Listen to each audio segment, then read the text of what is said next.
And first of all, thank you for actually having us all over here. I think it's a pretty esteemed panel, so glad to be a part of this overall discussion.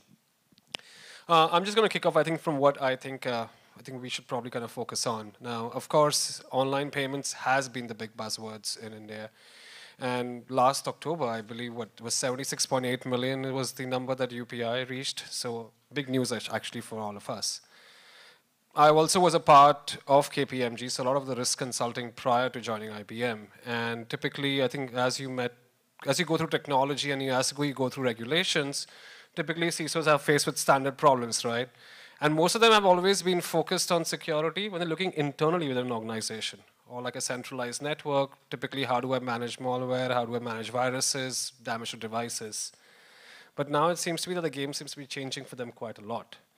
And they themselves are in a way stuck where I need to be adapting new technology at the same point of time, make sure this can actually sustain for the future. So we are seeing banks, of course, taking initiatives as to what the new solution should look like. We are seeing regulators and consulting firms trying to come up with new governance solutions. And then, of course, we're looking at a big ecosystem of fintechs and startups that are coming up with some innovative ideas. So I think I'm going to start actually, Rajendra, you. Your bank, of course, is leading the charge across the board in various aspects of blockchain in multiple different businesses. But when you guys think of online payments, if you can tell us like what you guys have been thinking about, or how do you guys think the overall market changing? I'd love to hear that. Okay. Uh, so it is interesting time actually, and both politically, economically, and globally. I think digital is the way forward. So if you see the digital transactions year on year, even compared to last year to this year, it's a huge jump, and it is phenomenal jump. So from a banking perspective also, so all the banks, including our bank, we are focusing on digital payments, online payments. And anything you try to do in the payment perspective, obviously you have to be well aware of security. And even the regulator would, specific, they will say, impose upon the banks that, you can do anything, but, don't, ignore the security aspects. So, I mean, there are here and there are incidents, but I think if you see the overall jump in the digital transactions, that number has been pretty low. But that doesn't mean we can remain complacent. Having said that, as a bank, we are well focused on digital. In fact, we are trying to convert most of our so-called brick and mortar transactions to digital. And maybe 2020, we are trying to achieve something like 80–90% would be on digital. That's the plan. And that's why we are also looking at various newer technologies, including blockchain. And we have been, dabbling with blockchain for the last 18 odd months. One of the purpose of doing that is use that cryptographic platform and enable our corporate customers to transact very securely. Thank you. Rajendra, just a follow-up question. What about the acceptance of the new payment consortiums that have come up, the likes of Ripple, the likes of Stellar, or the likes of anyone else that are coming up? Do you see the overall industry adopting, as well as the regulators adopting these big payment networks anytime soon? Or are they becoming pretty much as what UPI and PCI have done for India?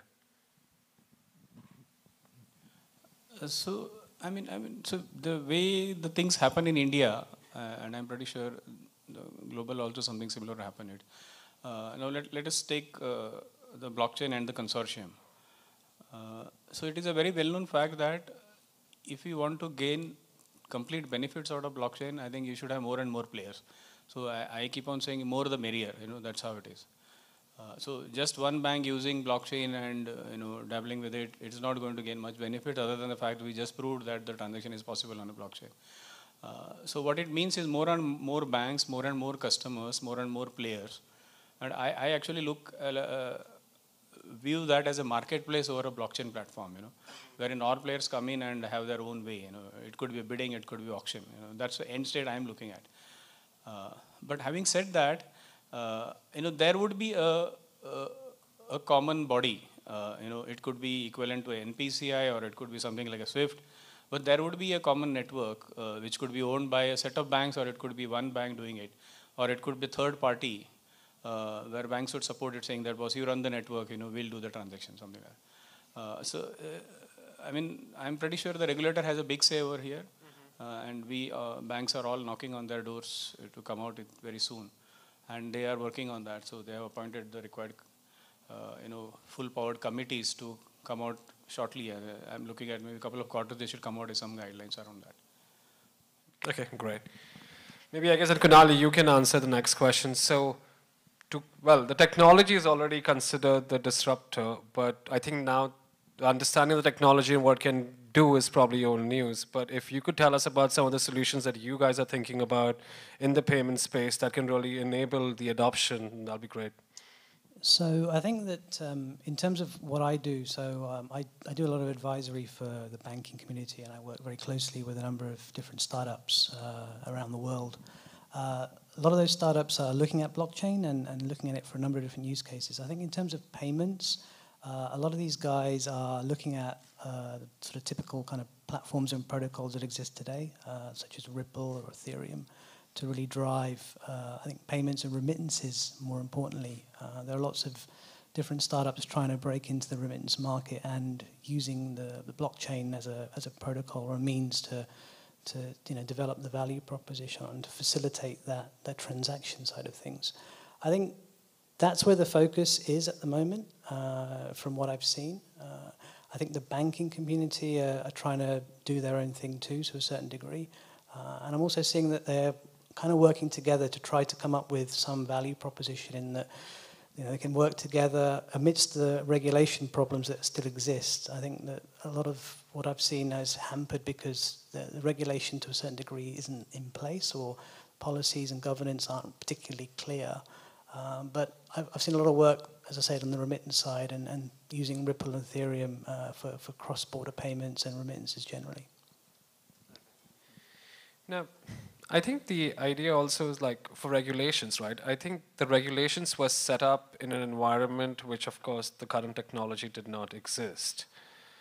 And the way the regulators seem to be coming up is that you guys create the solutions and help us then understand to form the regulations. So when we as the technology creators and yourself as the technology adopters work together, what's the best way to get the regulators on board? Because, of course, they can't come up and say, you know what, we definitely kind of encourage what you guys are doing and say it's right. They have to kind of come with an approach that's beneficial for all. So what would be your best approach? And this can go to either of you to kind of get the regulators on board to adopt what's coming on board. I mean, I think that there's a bit of a knowledge gap here as well with this particular technology. I mean, the regulators, certainly from my experiences in the UK and in Singapore, I was for 2 years, the regulators are aware to a certain degree they have a part to play. A lot of it, in my experience, comes back to understanding and knowledge. I think there's also a little bit of a fear that this is something new and they don't understand, and it's very different to traditional norms that everyone's used to. So I think there's an education part to play. Certainly, I think that's very important. But by the same token, I think startups and banks, such as Yes Bank here, have their part to play too, and the two go hand in hand. So I'm not pinning the entire blame on the regulator to sort of do their bit. I think it's a joint thing between all parties really if they want to succeed with this. So I think both have a part to play to a certain degree, but I think it comes down to knowledge in particular. The technology exists; it's been around for a while. It's nothing new. I think it's just human nature that sometimes we fear things we don't really understand, and I think that's, in my opinion, a barrier to entry. So a little bit of a rewiring of the brain, I think, is needed here.